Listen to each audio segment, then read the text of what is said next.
প্রদীপ, রাতভর তো বৃষ্টি হয়েছে, এখন পরিস্থিতি কেমন দেখছেন?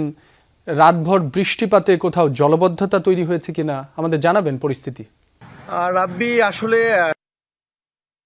30 মিলিমিটার বৃষ্টিপাতের কারণে এবং যেহেতু খোয়াই নদীর বাঁধ ভেঙে গিয়েছে, এই কারণে বানিয়াচং উপজেলার যে বিস্তীর্ণ হাওর, সেই হাওরে ভাঙন দেখা দেয় এবং খোয়াই নদীর ভাঙনের কারণে সুজাতপুর, বাজু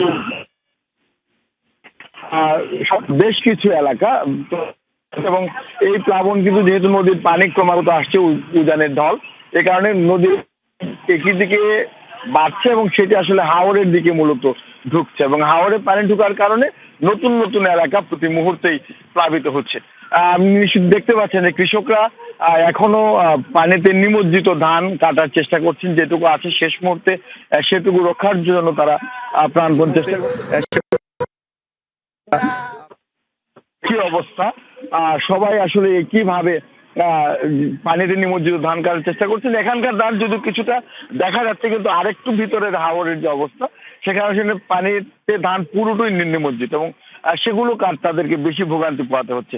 একটি বিষয় বলে রাখি, এই মুহূর্তে আসলে এই এলাকার শ্রমিক সংকট একটি বড় সমস্যা এবং কৃষকরা যেটি বলছেন, আমরা কয়েকজনের সাথে আলাপ করেছিলাম, তারা যেটি বলছেন যে শ্রমিকদের সাথে অর্ধেক ভাগ করে, অর্থাৎ যেটুকু ধান তারা উত্তোলন করতে পারবেন তার অর্ধেক শ্রমিককে দিয়েও আসলে ধান কাটানো যাচ্ছে না, যেহেতু কয়েকদিনের টানা বর্ষণে পানি অনেকটাই ঠান্ডা, সে কারণে তাদের কষ্টের পরিমাণটা অনেকটা, ধান কাটানো যাচ্ছে না যেহেতু কয়েকদিনের টানা বর্ষণে পানি অনেকটাই ঠান্ডা।